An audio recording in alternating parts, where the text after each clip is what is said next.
J'ai pété un câble. Je faisais des efforts pendant 6 mois pour eux. Je me suis crevé le cul. Ça a été vraiment énormément d'efforts. Et au final, tout ce qu'ils trouvent à dire, c'est que mon cours est ennuyeux, il est chiant et qu'ils me balancent ces trucs à la gueule comme des mains polies et tout. Avant de commencer cette vidéo, récupère ton cadeau gratuit des 15 cours de FLE débutant. Tout le niveau débutant total A0, A1 est disponible dans le premier lien de description pour économiser 57 heures de préparation. Enseigner le FLE aux enfants, ma pire expérience dans le FLE. Salut, c'est Jérémy, j'espère que tu vas bien. Bienvenue dans cette nouvelle vidéo. Aujourd'hui, je vais te raconter ma pire anecdote dans le FLE et tu vas voir, je vais t'expliquer pourquoi je vais te raconter cette anecdote, parce que le but, c'est pas de raconter ma vie, qui plus est des expériences négatives, mais c'est de faire le parallèle avec l'enseignement du FLE en ligne. Tu vas voir que toi, ça peut vraiment te motiver. Regarde-moi cette vue. Qu'est-ce que c'est magnifique avec ce lac ici, vachement beau, je kiffe. Alors on va te parler de ma pire expérience avec cette super vue, pire expérience, pourquoi pas, celle de l'enseignement aux enfants en Chine. Bon, tu n'es pas sans savoir que j'ai enseigné le FLE en Chine il y a 5 ans. Et d'ailleurs, en parlant de Chine, là je suis en Thaïlande, on va aller en Vietnam, bientôt je te ferai d'autres vidéos là-bas. Mais je vais bientôt aller en Chine aussi. Et je vais te raconter, voilà, je vais te montrer un petit peu c'est quoi la vie en Chine. Et je te ferai pas mal de vidéos par rapport à l'enseignement du FLE en Chine également. Donc n'hésite pas à t'abonner si tu veux pas rater tout ça. Bref, pour moi c'était une belle expérience. Tu vois, je suis resté 1 an en Chine quand même, donc j'ai énormément appris. C'était en 2019, il y a 5 ans. J'ai appris à comment faire des super cours. Et j'ai appris tout en fait, toutes les formations que j'ai proposées. Enfin, le plus important en fait dans ma carrière de FLE, ça a été vraiment cette année charnière qui a été aussi un peu compliquée. Mais si tu veux, l'enseignement du FLE aux enfants, ça a été un peu le truc en fait, c'est un peu la goutte d'eau qui a fait déborder le vase, qui me dit que pour moi, l'enseignement en présentiel, en tout cas en tant que salarié, ce n'était plus pour moi. Et j'en ai même eu des cheveux blancs en fait, ça a été extrêmement compliqué. J'avais fait mes 6 mois, si tu veux, en tant qu'enseignant à l'Alliance française là-bas.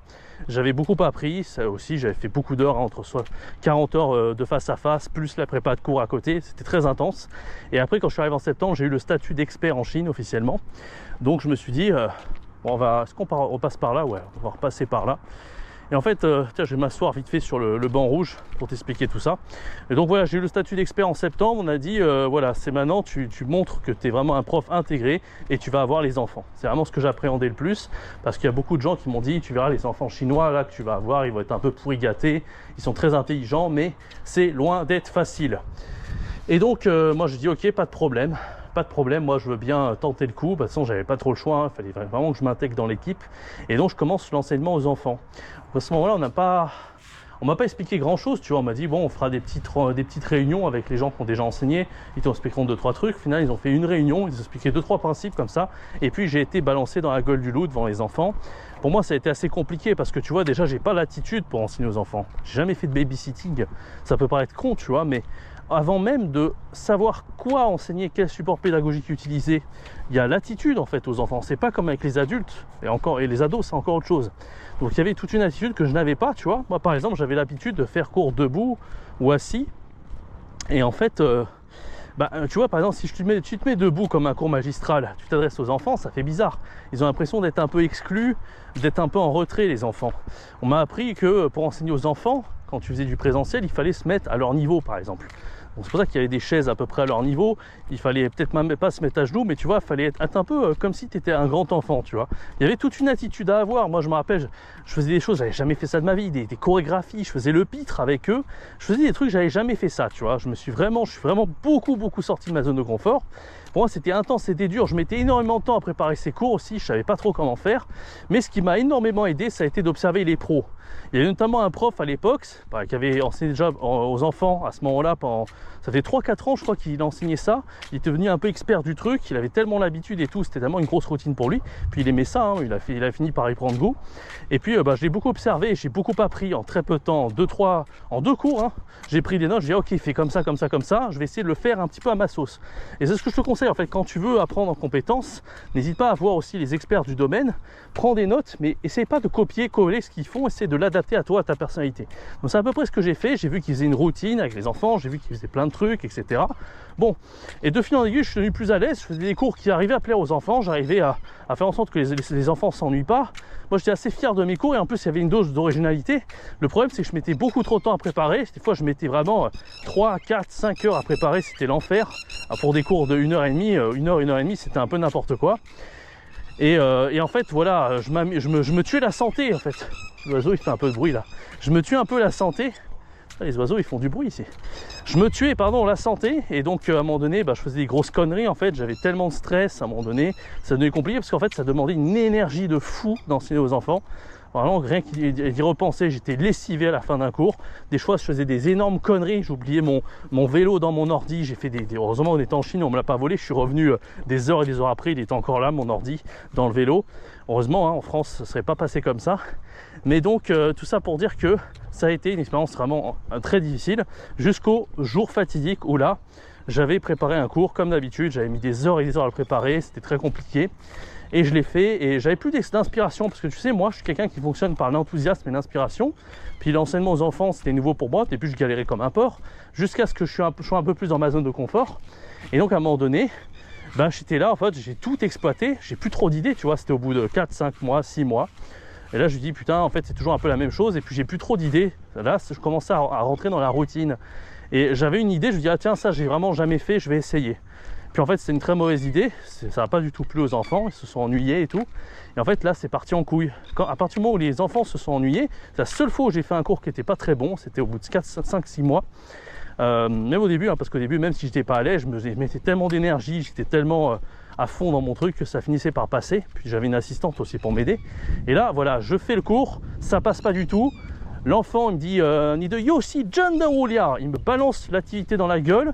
Il y a des enfants, ils viennent au tableau, ils gribouillent de partout, enfin c'était devenu hors de contrôle, un peu comme des gremlins. Et j'en pouvais plus parce que j'ai pété un câble. Je faisais des efforts pendant 6 mois pour eux, je me suis crevé le cul, désolé pour l'expression. Ça a été vraiment énormément d'efforts. Et au final, tout ce qu'ils trouvent à dire, c'est que mon cours est ennuyeux, il est chiant, et qu'ils me balancent ce truc à la gueule comme des mapolis et tout. Moi j'ai pété un câble. Alors le but c'était pas les enfants, parce qu'en final les enfants, c'était des gens, ils étaient fondamentalement gentils, tu vois, j'avais rien contre eux.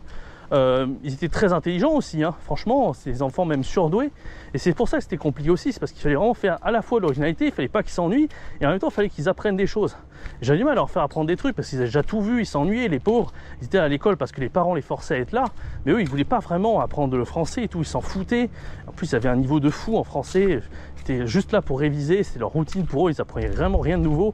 Et pour l'anglais, c'est pareil, ils étaient déjà bilingues en anglais à 6-7 ans, les gamins, enfin vraiment. Mais du coup, voilà, tu vois un peu les enfants surdoués, turbulents, ça a été compliqué, quoi. Et donc, ils m'ont tout balancé dans la gueule. Et moi, j'ai pété un câble parce que franchement, 6 mois à me casser le cul pour ces cours enfants, alors c'était même pas forcément mieux payé, c'était en française et tout. Moi, j'en ai eu ras-le-bol. En fait, je suis allé dans le bureau des supérieurs et je leur ai dit, c'est bon, je me casse. Si vous mettez pas moins de cours enfants, je me casse. Donc, en fait, ce qui s'est passé, c'est que j'ai eu moins de cours enfants sur le moment, j'ai eu même moins de cours tout court, j'ai fait une sorte de burn-out en fait. Et après, quand je suis revenu, j'ai refait un petit peu de cours, ils m'ont rebombardé d'heures, ils m'ont donné je sais plus combien d'heures. Puis là, j'en ai eu marre, je me suis dit, ok, en fait, le problème, c'est quand on est salarié, et c'est là le parallèle que je voulais te faire en début de vidéo par rapport à l'enseignement des enfants, c'est pour ça que je te raconte ça. C'est qu'en fait, quand tu es salarié, même si j'ai tout appris sur les enfants aujourd'hui, tu vois, j'ai fait une des vidéos YouTube, 14 000 vues, c'est une vidéo les plus vues de ma chaîne principale. Donc ça a servi à énormément de gens dans l'enseignement du FLE aux enfants. Je pense que quand on tape enseigner aux enfants sur Google, on tombe sur ma vidéo. Donc je suis assez fier de ça, tu vois, j'ai pas fait ça pour rien. J'ai même fait une formation enseignée avec des enfants qui est disponible dans le Master Pack. N'hésite pas à te la procurer si tu veux te former aux enfants. Moi je pense que j'ai énormément appris, tu vois, avec ce burn-out et tous ces efforts, tout ce que j'ai appris pendant 6 mois de manière hyper intense. Mais le problème, tu vois, c'est ce que je t'ai dit en fait, c'est qu'à un moment donné, je me suis dit, ok, je suis pas fait pour être salarié. Parce qu'en fait, je peux jamais choisir ce que je veux. Et quand ils m'ont donné moins de cours enfants, ils m'ont donné moins de cours, après ils m'ont redonné énormément d'heures. J'en pouvais plus, j'étais sur le bord du burn-out, j'ai arrêté, tu vois. Et je me suis dit, c'est bon, en fait, c'est pas trop le genre de vie qui me correspond. Et je t'ai fait une vidéo sur la rat race il n'y a pas longtemps, je sais pas si tu l'as entendu. Mais en fait, la rat race combinée avec le nombre d'heures de fou qu'on avait, plus le fait qu'on puisse pas choisir toujours, ou tu vois, le fait de ne pas être flexible, en fait, de ne pas pouvoir arrêter quand je suis fatigué, de devoir toujours mettre du charbon dans la machine et tout. Tu vois, parce que j'ai de la discipline, moi. Le problème, c'est qu'en fait, quand tu es fatigué, tu es crevé, ce que tu fais est nul. Et moi, j'aime pas faire du travail nul, en fait. Et quand tu es en ligne, tu peux vraiment faire du travail de qualité, satisfaire tes apprenants, faire en sorte qu'ils payent plus cher, qu'ils te laissent de meilleures reviews. Et c'est un effet boule de neige. Après, tu as de plus en plus de popularité. Du fait que ensuite tu as de la popularité en ligne, tu peux créer ton business, tu peux évoluer. En présentiel, jamais tu évolueras, tu fais des heures pour faire des heures, tu es payé pareil, etc. Tu n'as pas forcément toujours ton petit confort parce que quand tu es en France, tu peux avoir la sécurité de l'emploi, le chômage, plein d'avantages à la française, mais quand tu es en Chine, tu fais beaucoup d'heures, t'es payé local, oui. Alors en Chine, c'est intéressant par rapport au coût local, mais si tu vas en Bali en vacances dès que tu as un petit peu de temps, moi j'en parlais dans la rat race, hein, je vais pas me répéter, mais voilà. Donc en fait, le fin mot de l'histoire, pourquoi je t'ai raconté cette histoire et pourquoi j'en ai une marre, c'est que moi, tu vois, je suis devenu prof de FLE en ligne, j'ai adoré, j'ai eu toute cette liberté. Maintenant, bah voilà, j'ai créé un business, je vais créer d'autres business en parallèle, hein, j'ai plein d'idées. Et ce que je veux dire, c'est que c'est ça en fait, tu vois, la transition après, c'est que en fait, si tu te lances en ligne, surtout si tu as fait du FLE en présentiel comme moi, tu auras une liberté incomparable, tu pourras choisir ce que tu veux. Ce genre d'inconvénients, tu les auras pas forcément, sauf si tu veux, comme moi, avoir des cheveux blancs et te casser le cul et tout, parce que ça fait partie de la vie, hein. Faut aussi un petit peu souffrir dans la vie, hein. Je dis pas que tout est rose, moi j'ai beaucoup appris et franchement, l'expérience à cette AF en Chine, c'était la meilleure de toute ma vie, parce que tout ce que j'ai aujourd'hui, je dois en fait à cette expérience-là, mais j'aurais pas fait ça toute ma vie. Un an, ça m'a suffi, tu vois, j'aurais pas fait ça pendant 10 ans. Bon, c'est ça en fait que je veux te dire, c'est qu'à un moment donné, il faut avoir le choix, il faut pouvoir vivre selon ses propres termes, et tu peux tenter, hein, ça ne veut pas dire que c'est fait pour tout le monde, encore une fois, il y en a qui resteront en salarié, et c'est pas forcément moins bien, encore une fois, qu'en ligne, hein. Je sais pas, c'est jamais ce que j'ai dit, c'est qu'il y a un monde en fait qui est plus fait pour l'enseignement en ligne pour les gens, il y a un monde qui est plus fait pour l'enseignement présentiel pour les gens. Et le fait d'être salarié et freelance, pareil, hein, des gens qui sont plus faits pour être freelance et d'autres qui sont plus faits pour être salariés. Et moi je me suis rendu compte en fait à travers la rat race que j'ai détesté, à travers cette expérience aux enfants où j'ai beaucoup souffert, surtout sur la fin, c'est là que je me suis dit ok, je pense que... Puis moi je me rappelle, alors je finis l'anecdote là-dessus, quand je suis allé dans le bureau des supérieurs, enfin des responsables pédagogiques de l'époque, je leur disais, ils essaient de creuser, ils essaient de comprendre en fait pourquoi j'allais pas bien, pourquoi j'avais envie de tout arrêter. Ça faisait déjà presque un an que j'étais chez eux. Et normalement, un mec au bout d'un an, il est censé, surtout quand il aime la Chine et tout, il est censé d'avoir prendre goût, tu vois. On va continuer le plus longtemps plus possible, rester des années, peut-être en Chine et tout. Et oui, vous voyez que j'en avais marre et tout, ils comprenaient pas. Moi, je leur expliquais qu'en fait, bon, je leur disais pas, je peux pas faire ce que je veux, c'est pas ça que je leur disais. Je leur disais, moi, j'en ai marre un peu de cette routine, en fait, le fait de faire tout le temps pareil, etc. C'est moi, je suis assez sensible aussi aux tests de personnalité, MBTI compagnie. Moi, je suis un observateur extraverti dominant, je suis un sensation extraverti, je suis un ESTP dominant. Enfin, je suis un STP, mais chez SE en fonction tout en haut. Bref, c'est peut-être un peu du charabia pour toi. Mais en tout cas, ce qui veut dire que moi, je suis un des mecs en fait qui a le plus besoin de changement, qui déteste le plus la routine, tu vois. Et en fait, quand j'essayais de leur expliquer ça à l'époque, au lieu de comprendre, de se dire, ok, le gars, il a besoin un peu de changer, il a besoin de faire un peu des choses différentes et tout, c'est sa personnalité. Et ben, ils disaient juste, t'es pas fait pour être prof, t'es pas fait pour être salarié, enfin, tu vois, on te fait culpabiliser. Et en fait, le problème, en fait, quand on te dit ça, c'est que tu peux perdre confiance en toi aussi. Et en fait, c'est pas la source du problème. Le diagnostic, il est mauvais, en fait. Parce qu'on dit, en fait, on dit, t'as pas de place dans la société. Bah si. Quand t'es freelance, t'as quand même une place dans la société, tu vois, tu fais un peu ce que tu veux.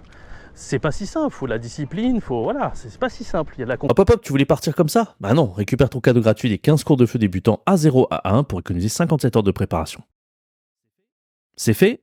Ok, là tu peux partir.